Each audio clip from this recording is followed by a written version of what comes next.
You can see my screen.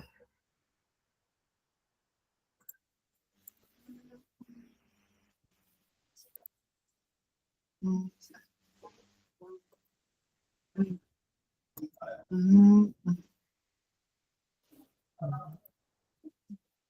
you see my screen?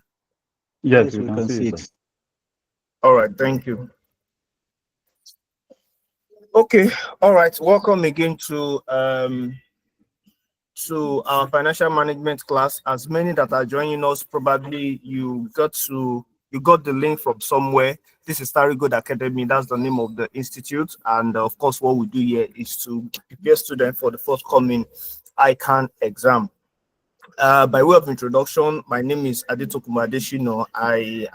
I'll be the lecturer for this course, financial management. At this level, I take corporate strategic management and ethics in the past, but as we would have it, this has been completely taken out from the skills level syllabus. Although, like I said, it's not completely new. So some of the things that we have at this level has been taken to the final stage of Ican. That's the professional level. So if you have done, if probably you've been under my tutelage last night, the things that we've done, that we looked at together, they are not a waste at all. I'm sure by the time you are doing your SFM at the final stage, you would better appreciate them. Yeah. So going into what we have today, interest rate and risk management. In terms of the video lecture, so it is advisable you get the video lecture so that you can better appreciate what we are looking at, because as much as possible, because of the time that we are allotted with, we have just 1 hour for the class. And unlike CSME, financial management is a bit broad, and I'm sure by the time we see the Ican study pack itself, we'll have a better understanding. And I mean, for you to have an idea of what to expect in financial management, you can take records, you can take clue from the old SFM, that's Last Diet Strategy Financial Management. So if you have access to the pack, I mean, that can give you an idea of what you should expect in financial management at this level. So that's why I said we have quite a lot to cover, and 1 hour is just not enough. But I believe by the time we refer to our video lecture resources, our materials, things that we'll be discussing within the hour in this class, I want to believe that it will go a long way, and we'll see how far we can move. So please, if you have gotten the video lecture already, you can please check chapter 8 of the video lecture. Check chapter 8 of the video lecture of financial management. That's where I believe you should find this topic that we're discussing. And if you need to get the video lecture, you have it on your screen. Just reach out to the phone number. You can call or chat them. Let them know that you need financial management video lecture for the class. So yeah, why is this topic important? What are the things that I'll be looking at under interest rates and risk management? We're going to be talking about the interest rates, risk management. We're going to be looking at foreign currency. We're going to be looking at what we call foreign currency risk management. We're going to be looking at international project appraisal, and we're going to be looking at hedging. Hedging. How do you hedge a risk? What does it mean to hedge a risk? And as much as possible, I would like to have our understanding as well. So it's not just me talking. At some point, I'll pause, then just to get a feel of what we understand by the topic at hand. So let's go on. Now, let's see what are the reasons. Well, first, to start with exchange rate. What is exchange rate? I'll stop sharing because I need to hear from us. I don't want to call names, but I just want anybody to just speak. When you hear exchange rate, what comes to your mind? What is exchange rate? Anybody? Good evening, sir. Good evening, Toyin. Yeah, I can say exchange rate is the rate at which a currency is being exchanged for another. Okay. It's the rate at which a currency is being exchanged for another. Thank you. Do we have any corroboratory explanation or something different from what she has said? What is exchange rate? So if I say that the exchange rate of 1 naira to, if I say the exchange rate of 1 naira to $1 is 1,500, what am I trying to say? You are saying the value of 1 naira to a dollar is, is the amount you mentioned. Hello? So what is the meaning? What does it mean? Sorry. Literally. The value difference between the currency of two or more countries, sir.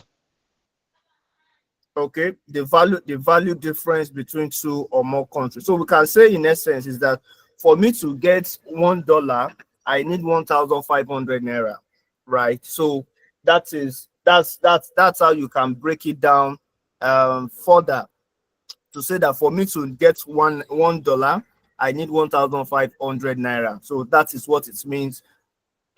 Hello.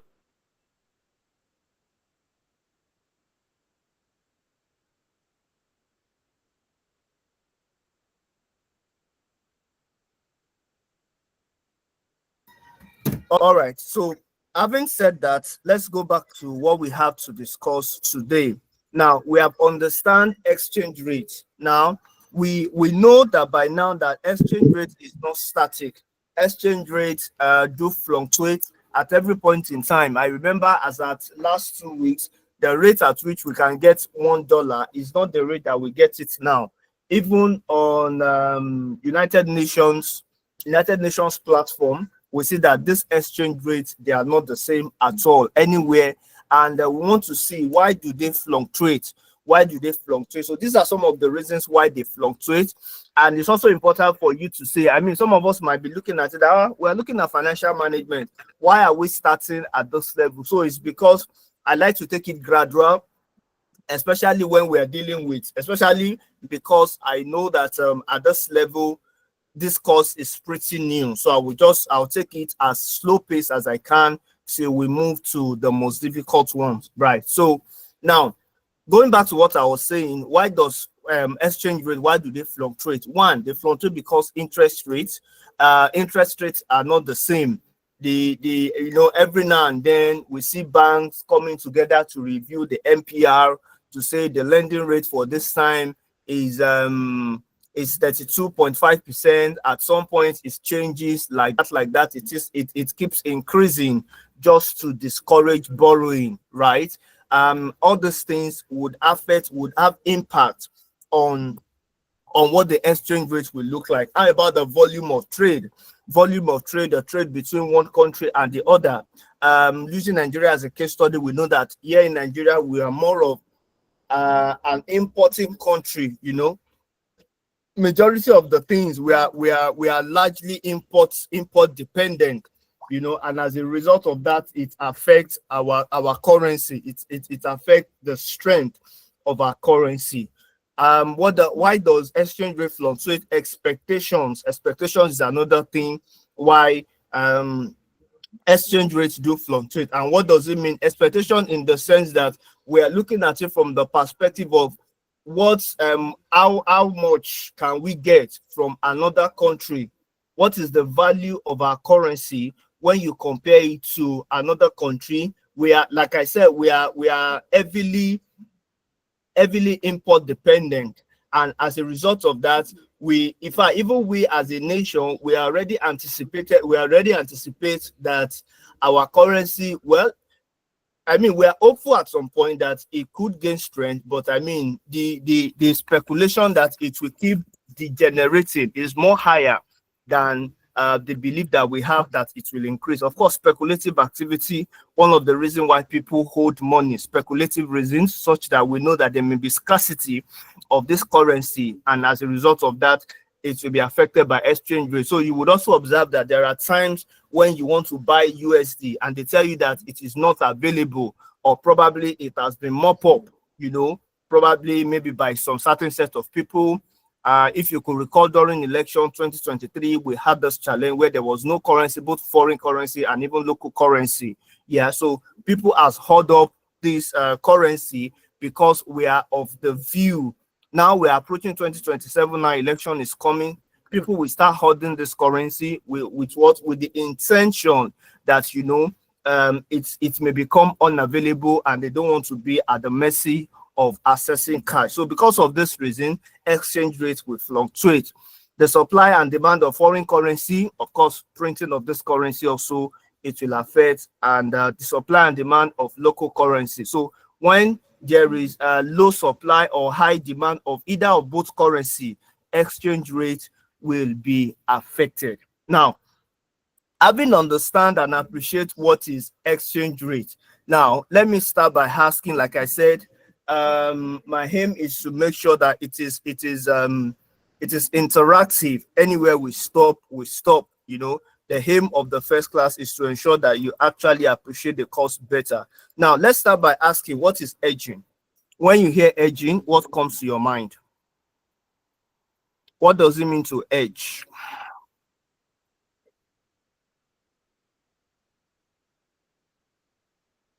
Anybody? What does it mean to hedge? When you hear hedging, what do you think he's trying to say?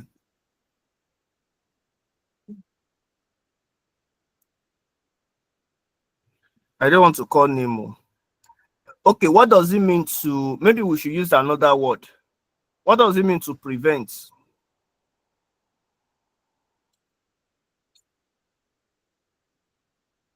If I say that I am preventing a risk from happening, what am I trying to say? Reducing the risk. Not to lose. When you are preventing, you are trying to um, ensure that a negative outcome does not happen. So, Okay. All right. Very good. Thank you very much, Michael. So having that in mind, still speaking to Michael, what does it now mean to hedge a risk? so in context of this slight divination, then to hedge a Okay. risk, therefore, will mean putting up mechanism to ensure that you don't stand at a position where you are negatively affected by the outturn of events in maybe exchange context now, sir. Exactly. Thank you. Yeah, I think I see some comments in the chat box. Someone is saying it means to reduce risk and put measures in place. Exactly. So when we are saying that risk hedging, what we are saying in essence is that we want to reduce the risk. We want to put measures in place such that by the time the fluctuation happens, we are not negatively or badly impacted by the effects of the fluctuation of this price changes. Now, so of course, having understand what risk hedging means, there are also some techniques that we can use in hedging risk, which are the things that I want us to discuss. And they are referred to as hedging instrument. Hedging instrument, hedging instrument. So hedging instrument basically, can I type? Okay, someone is saying that hedging is a strategy. Is anybody raising up their hand? Okay, nobody. Okay, I think it's a comment I have. So someone says here that hedging is the strategy used to reduce the impact of risk. All right, thank you, Joshua. So we want to look at hedging instruments. What are hedging instruments? Allow me to type because of our time. Hedging instrument is a derivative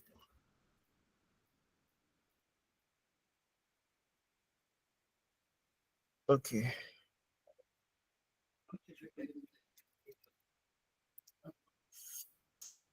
I think I need to stop sharing. It's a designated derivative or a financial asset or liability whose fair value are expected to offset, whose fair value are expected to offset changes in the fair value of the designated hedge item. changes in the fair value of a designated hedged item. Hedging instrument is a designated derivative or a financial asset or liability whose fair value is expected to offset changes in the fair value of a designated hedge item. Now, and this hedging instrument, I'm going to give us quickly some features. So, like I said, like we rightly described risk hedging. So we're saying that other than cash, it is possible for us to have some instrument that we can use to hedge our risk. And I'm going to give us a sort of an hypothetical example. Now you can just foresee, maybe I already have it in mind, or maybe probably due to speculations, I know that it is possible for by December, I'm going 1 naira to a dollar will be say 2,000. And currently, let's assume that a dollar to a naira is just 1,005. I'm just assuming, so it's not just an hypothetical example. So let's assume that currently $1 to a naira is 1,005, and I have determined that I now said that okay, by December, because of the rush in and out, everybody trying to travel because of the festive period, it's going to be as high as 2,000. Now, I have a company in say US that I am trading or transacting with. I can decide to say, okay, I have some things that I need to buy. Now, don't supply them yet. However, I want to pay like right now. I want to pay now. I know that those items, you are selling it in USD, you are selling them in foreign currency. So I decide to, because I know that it will be a risk. So if eventually by December, the item increases to say, let's say the dollar now by December is say 1,008. I mean, with that, I have hedged the risk of having to buy it at a higher value, right? So, however, like I said, it's a risk. If by December also, and then dollar now decides to crash, it crashed to say 1,004, that means I have lost. So, and remember in your financial reporting, I'm sure you will be taught on IS 21, where you are going to talk about the foreign exchange gain or loss. So this is where it comes in. So if by December, and then I now say that the value of USD actually increased to the 2,000, I have a hedge against the risk of having to buy that particular machine, that particular asset at a higher value by paying for the item immediately now, so that by that time I don't have to pay the higher value of getting that particular asset.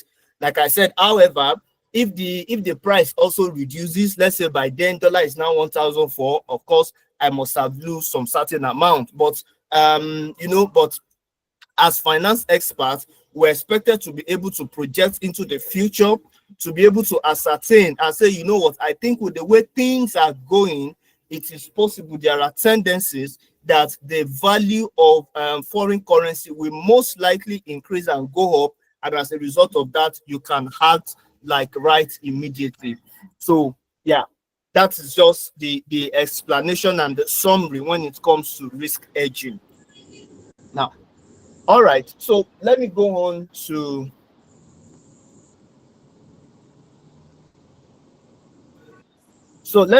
discuss the features. What are the features of efficient foreign management? What are the features of efficient foreign management? Sorry, 1 second. I'm trying to see.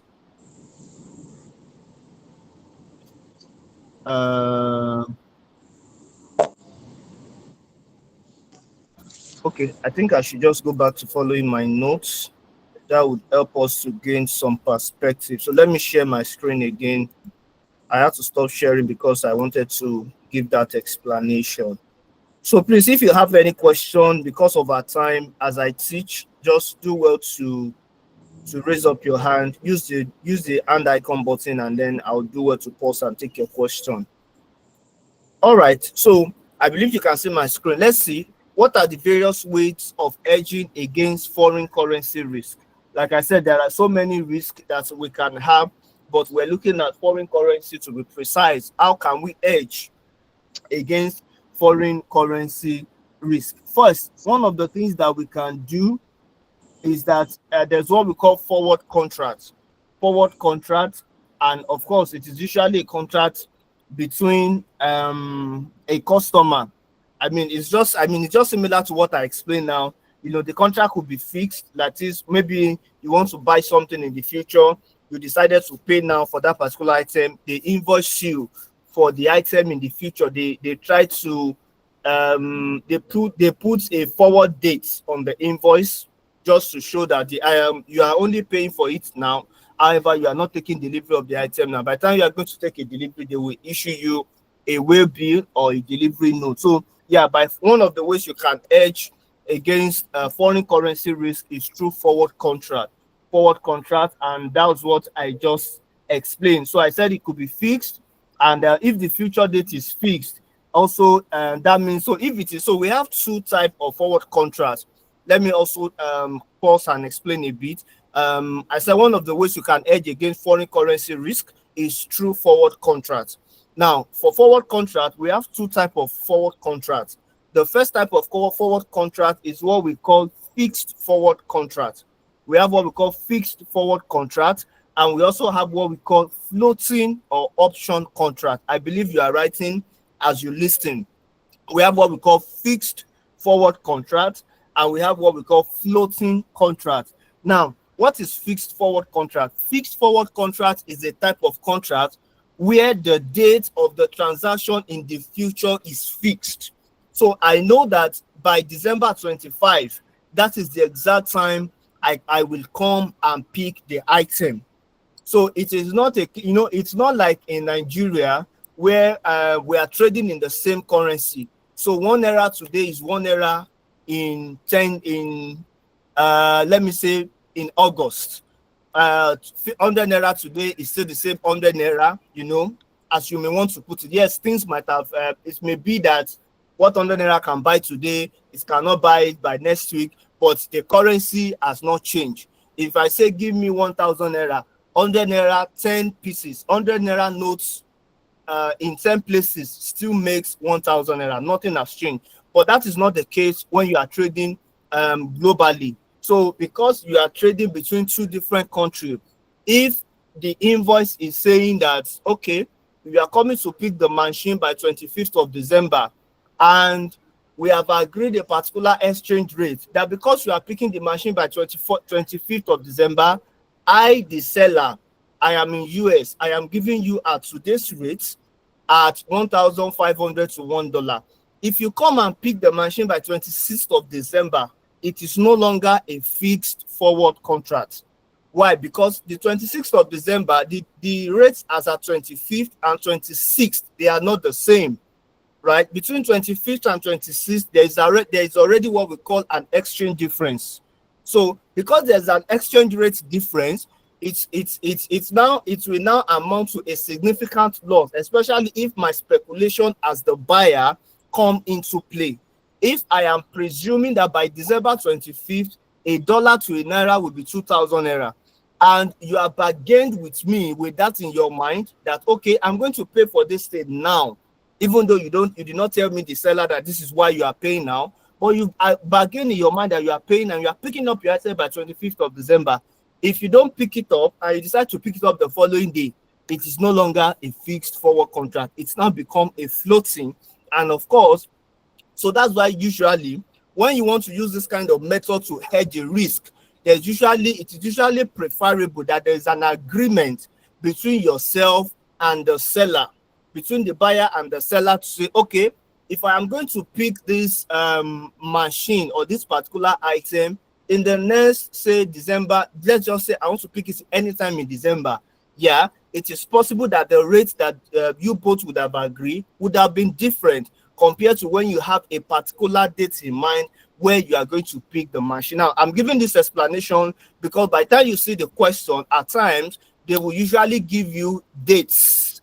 They will give you dates, and it is based on the dates that you have that you are going to use in solving the question, and you can now advise. As you may be aware that one of the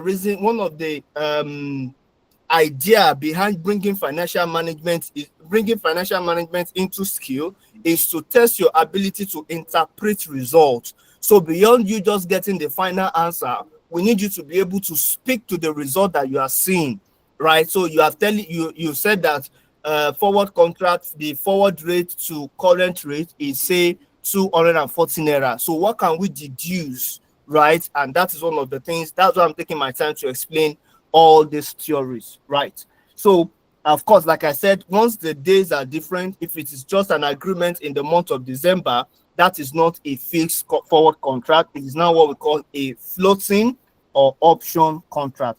Another way you can hedge against a foreign exchange, a currency risk, is what we call borrowing in a foreign currency.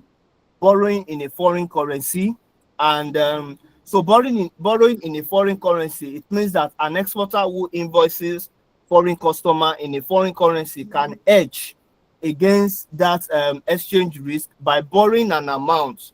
I can decide to borrow an amount in the foreign currency at the moment, right? And when I'm paying the amount, I will repay the loan with interest out of the eventual foreign currency receipt. So what I'm saying in essence is that when I mean borrowing in a foreign currency to hedge the risk. So if I know that I am borrowing, usually this works between countries of the same currency. So let's say, for example, I know that 1 naira to a dollar is currently 1,500, and I have it in mind. Remember that the first instances that we cite was that I have a speculation that it will increase. So let's say that I have now a speculation that it will reduce by December, and I borrow some amount of money in foreign currency. What I can do is that by the time I'm paying back, I will not pay back in local currency, because if I'm paying back in local currency, for me, I may be paying less, but to the person that is borrowing me the money, the person will be making a loss. So you can imagine if I borrow Mr. A $1,000, and then I said, okay, Mr. A, return my money by December.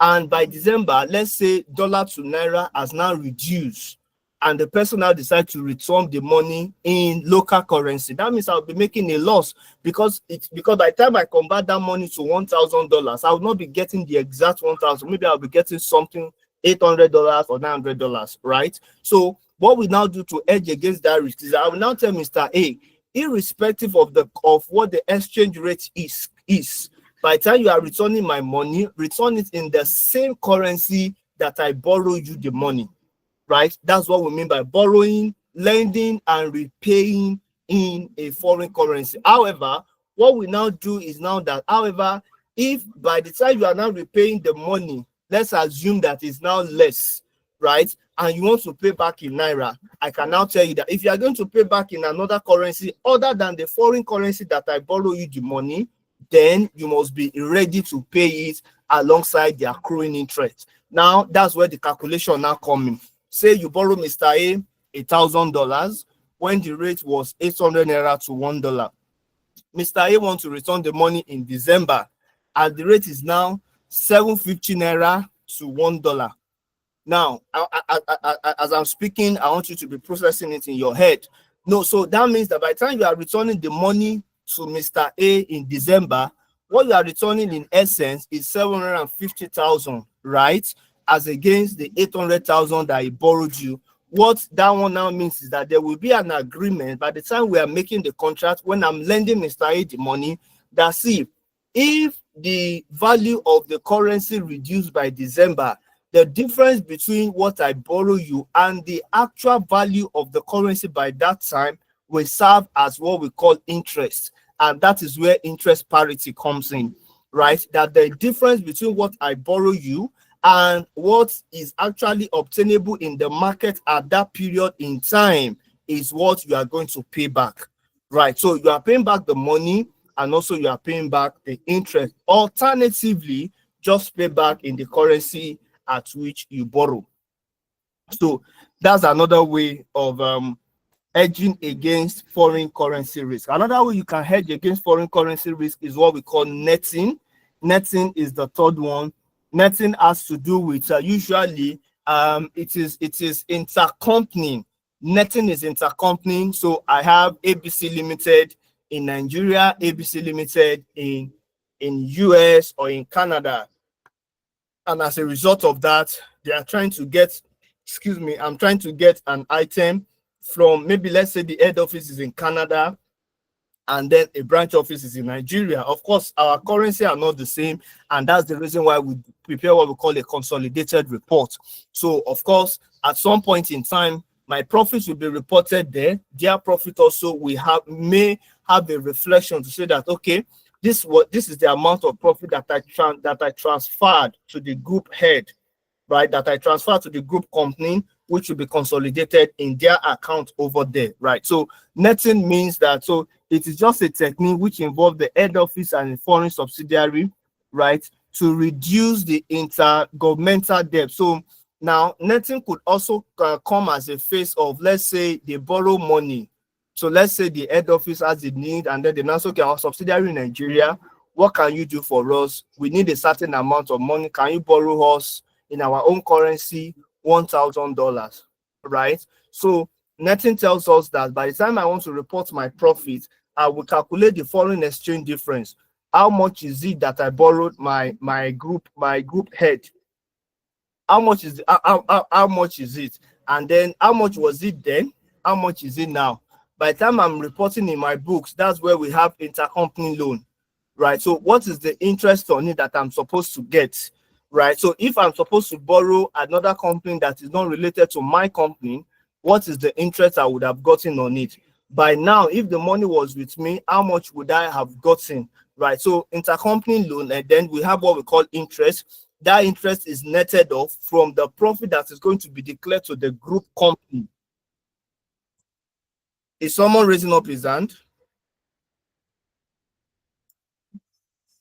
Okay, all right. Please go on. Agnes Edo.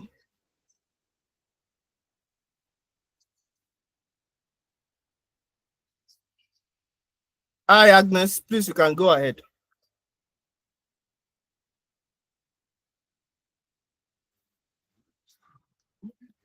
All right. Afiz Ainla, can you hear me? I can see you said the voice is not clear. Can you unmute and confirm you can hear me? I can hear you, sir. All right. All right. Not a problem. I will just proceed from there. Right. So Yes, sir. another thing that we can get from there is what we refer to as lending and lagging. That's the fourth method. That's the fourth way of hedging against foreign currency risk. We call it leading and lagging. Leading and lagging, what that strategy simply means is that you delay international payments by modifying the credit terms. So it is usually on credit. You can usually use that method if you are borrowing money.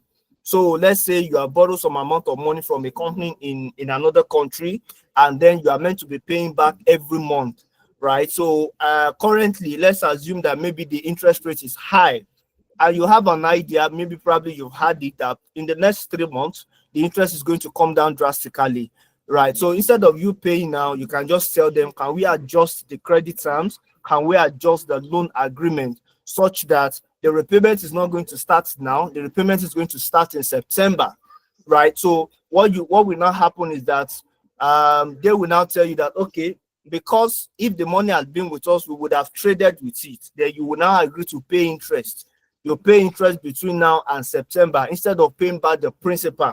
So that way you have in a way hedged against the risk of having to pay back the loan at a higher exchange rate currently than you preferring to pay back starting from September when the rate would have reduced, right? So that is what we refer to as leading and lagging. And if you see that, maybe you can also use it the other way around. If probably by October you've had that, oh, by October this exchange rate is going to increase, a naira to a dollar is now going to be 2,000 instead of the current 1.6, and you already have a loan agreement between yourself and a company in US or in Canada or in Australia, anywhere, and you can say, okay, if initially I had the plan of paying my loan between now and December, can I just pay between now and September? I know that will put a pressure on my cash flow. However, I will be able to save more towards the end after paying the loan, because I won't be paying at a high rates, high interest rate, high conversion rate, right? But if I have to wait till then, it means that I will be able to pay only part of the loan between now and September. Any other thing I'll be paying from October, I'll be paying it at the new fluctuated rate, which eventually will be a loss to my company, right? So that's another way you can hedge against foreign currency risk. So now let me move to the next topic. Any questions so far? Any question before we move to the last subtopic for today? Any question? All right, Christy, please go ahead.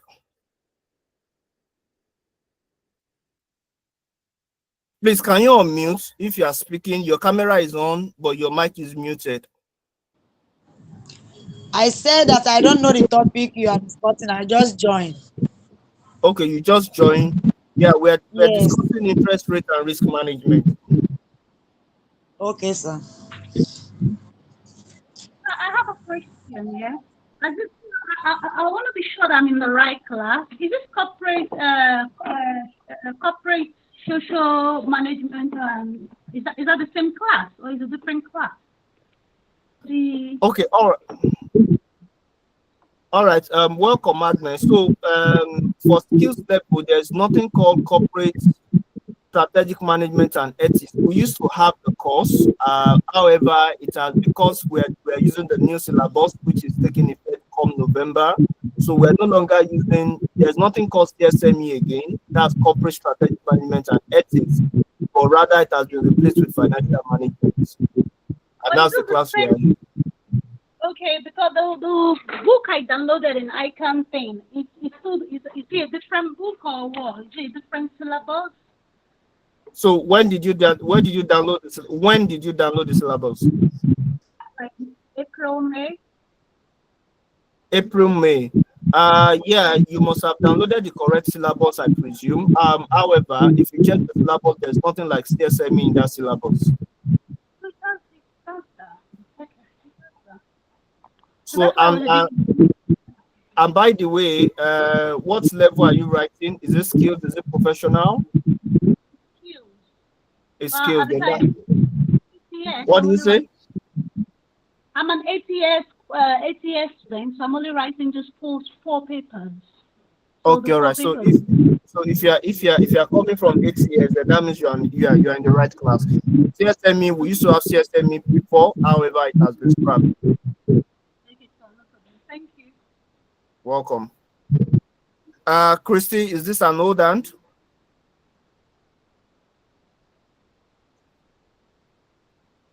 Okay. So let me go to my chat box since I have a couple of hands.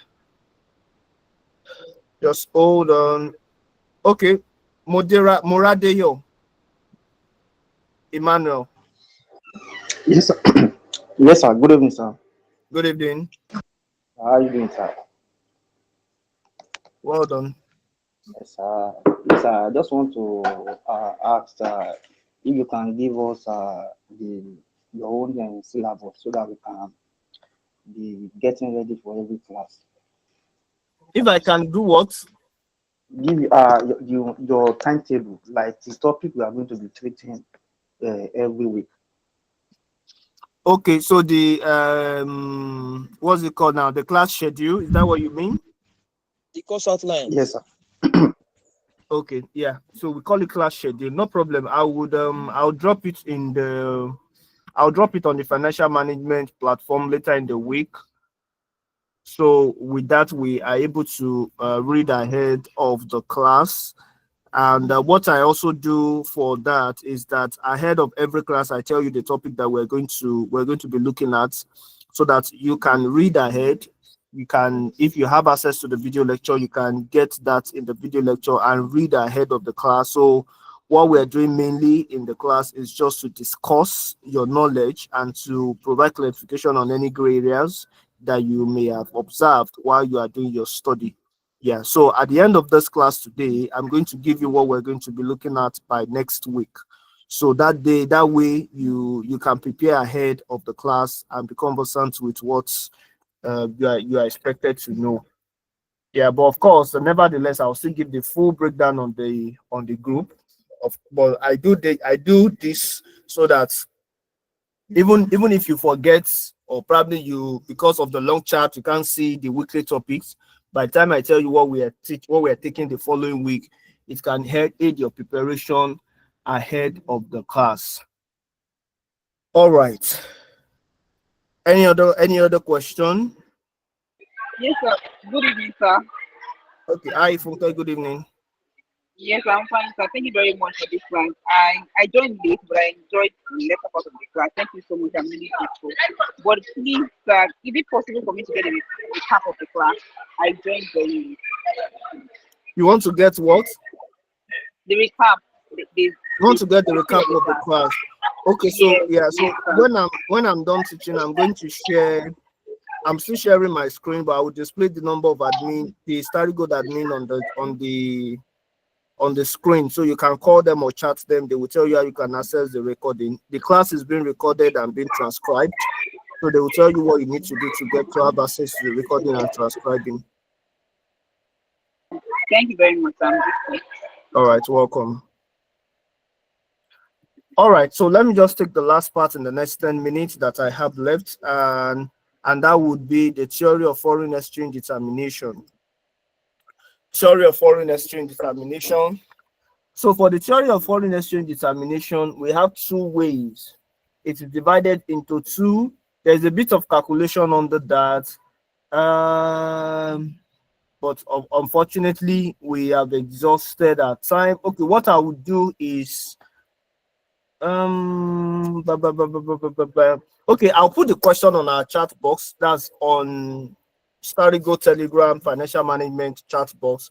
I'll just put a question there that has to do with interest rate and risk management. So just attempt it. Usually what we do is, because today is the first class, one of the things that we do in this Google Meet class is that when you first join, for the next 5-10 minutes of our class, we try to check what we've done in the past. We revisit your assignments, which I'm going to give you an assignment after this class. So when you come next week, we discuss the assignment, and then maybe if there was a classwork that I gave last week, but you could not attempt it because of time, we'll also take time to discuss it. I'll see your solution. I have a policy. For me to provide you with a solution, I have to see what you have done. If you can't show me what you have done, if I can't see your attempt, then that it just means that you've not laid your hand on it. So for me to provide you with a solution, I have to see your attempt. So that's my policy, and I think my students know me by that. Yeah. So moving on to what I was discussing, I said we have two types of two theories of foreign exchange determination. The first one is what we call the purchasing power parity, and the second one is what we call the interest rate parity. Purchasing power parity and interest rate parity. What does purchasing power parity mean? So purchasing power parity is a theory that predicts the exchange value of foreign currency. It's a theory that predicts that the exchange value of a foreign currency depends on the relative purchasing power of the currency in its own country. So I'll take that again. It is a theory that predicts that the exchange value of a foreign currency depends on the relative purchasing power of that currency in that particular country. So how strong a currency is, how strong the currency of a country is, will determine its purchasing power in another country or in the global economy. And I believe that one may be, I think it should be a little bit straightforward. What we're saying in essence is just that 1 naira to $1 is not the same thing as 1 cedis to $1. 1 naira to $1 is not the same thing as 1 Canadian dollar to 1 US dollar, right? So they are the same. And why is because the purchasing power in all of this country differs. One currency is more stronger than another, and as a result of that, the purchasing power of that currency, the strength of that currency is more weaker or more stronger than that of another country, even though they are dealing with one single currency in another country. So if I want to use naira to buy US dollar, and I want to use a Canadian dollar to buy US dollar, I'm not going to be paying the same thing. The equivalent of the Canadian dollar, so let's say Canadian dollar to a dollar is let's say it's 250, Canadian dollar to 1 US dollar, you will agree that it is not 250 naira to 1 US dollar. So it's the same thing. What determines this? Why are they different? Is as a result of the purchasing power, the strength of that currency in Nigeria and in Canada. That's what makes all the difference, and that's the theory of purchasing power parity. Purchasing power parity. So there's a formula for it. I will also give the formula in the chat box. That's on our Telegram page. I'll try and share the formula there, and of course share one or two exercises that you can lay your hands on. The next one is the interest rate parity. Interest rate parity.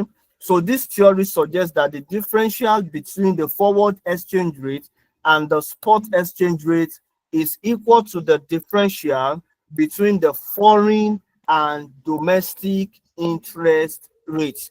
Now, let me just explain in a clear terms. What is spot rate? Spot rate simply means that it is the exchange value of a currency at the moment, right?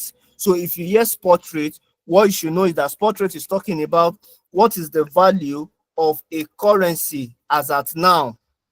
Dollar to naira is 1,005 as at 19th of July 2025. Now, if naira to $1, if as at today I look at the market trend and I say that by December 2025, there are all projections that a naira to a dollar would be 1.7.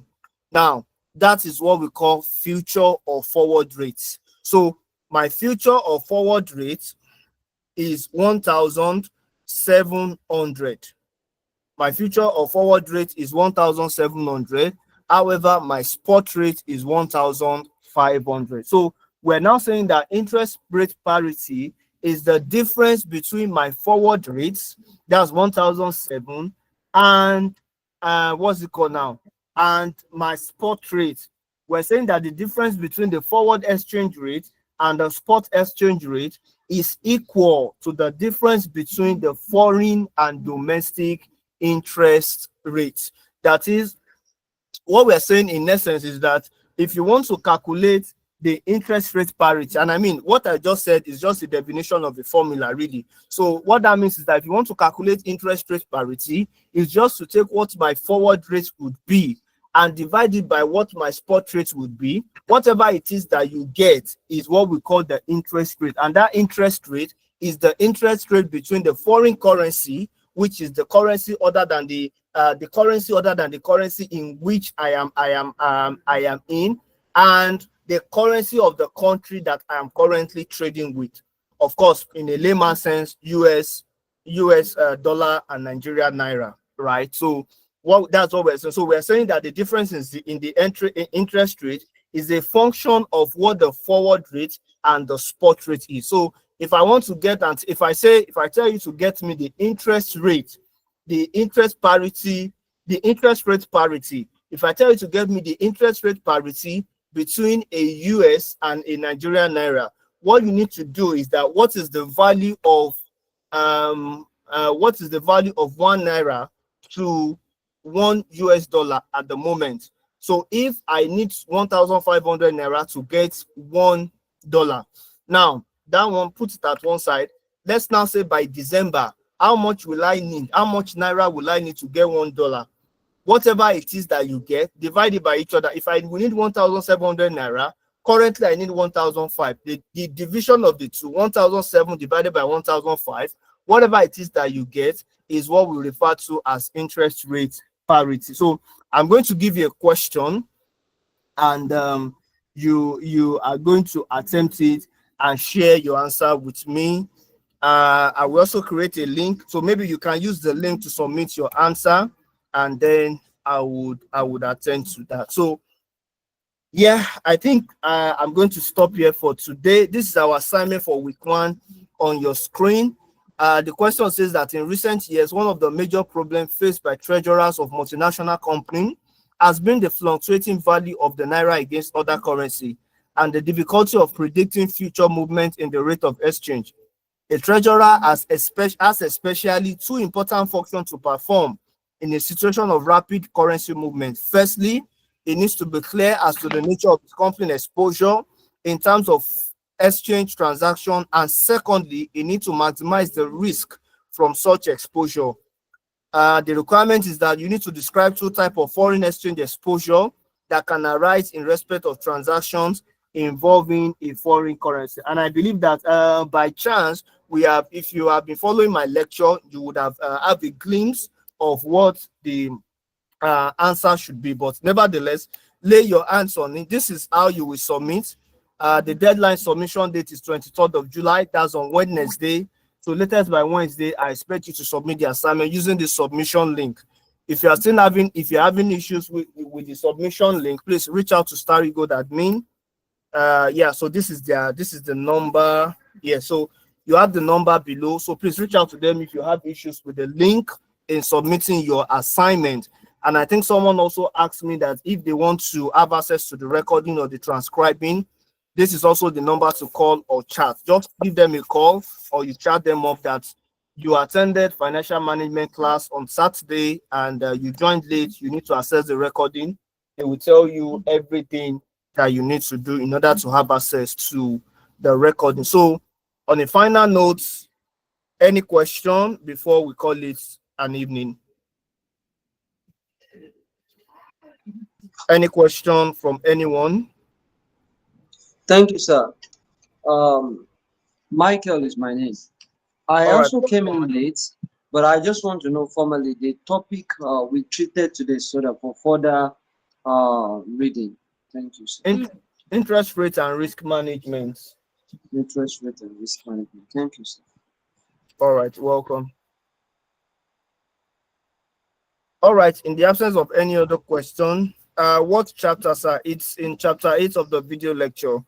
So refer to chapter 8 of the video lecture. The video lecture is titled per topic. So if you look at the topics, you will see a particular one called interest rate and risk management. Read everything under that. You will also, I think, when you have access to the video lecture, you also have access to the question and answer. So you can also answer all the questions, all the past questions on the topic, so you can have a better understanding of what we discussed tonight. And I'm sure if you also go through the assignment, the classwork that I'll give on the StarryGold on the class Telegram page, you will better appreciate the topic. So if you do all those, I'm sure you will be good on the topic itself. All right. So in the absence of no other question, can you give us the topic for next week, sir? Sorry. Oh, okay. Sorry. Thank you for reminding me. Just a second. Let me see. Next week will be week 2.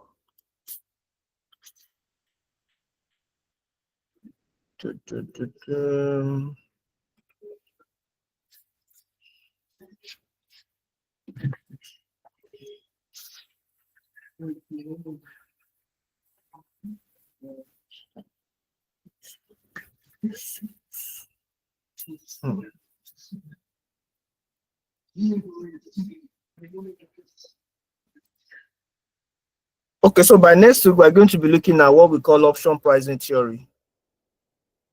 Option pricing theory, or what we refer to as Black-Scholes model. Yeah.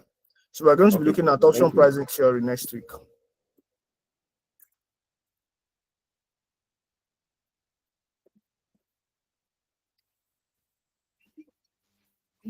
All right. So on that note, I want to say thank you to everyone for joining, and do have a blessed week ahead. Bye. Thank you.